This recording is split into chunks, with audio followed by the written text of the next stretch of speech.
If Kenna didn't run fast enough, a child would die tonight. Each breath puffed a visible cloud from her mouth and into the cold air as she raced down the alley past shoveled mounds of crusty gray snow that had fallen a week ago. On the street at the end, lanes of Friday night traffic buzzed in both directions. People blew through the city with the oppressive force of a blizzard. She sprinted for the lone door that split the exterior wall, until a patrol car pulled into the alley. Kenna slammed her shoulder into the brick and crouched beside a pile of pallets and soggy cardboard boxes. The car eased by her. She squeezed her eyes shut and stilled as if frozen solid, encased in ice. He couldn't know she was here. Not yet. The second it passed her, she headed for the door.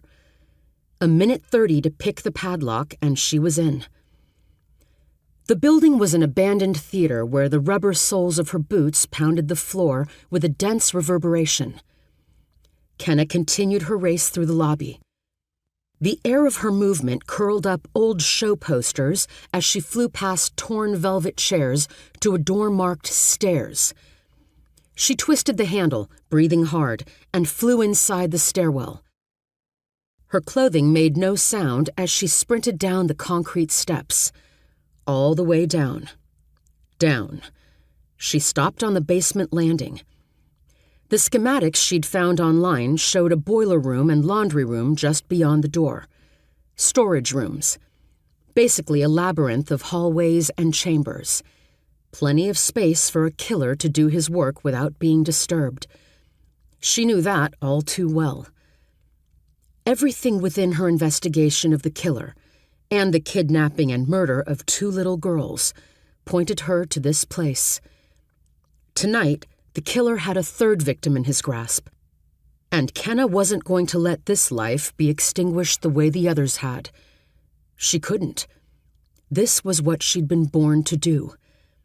And yet, Kenna didn't move. Everything in her just stopped. She'd faced down a killer before, and it had all but destroyed her. Each time she confronted those heinous memories and fears, she wanted to be as far from it as possible.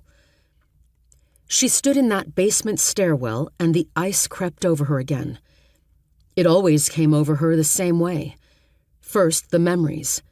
Then she'd become almost paralyzed, not able to move or even breathe.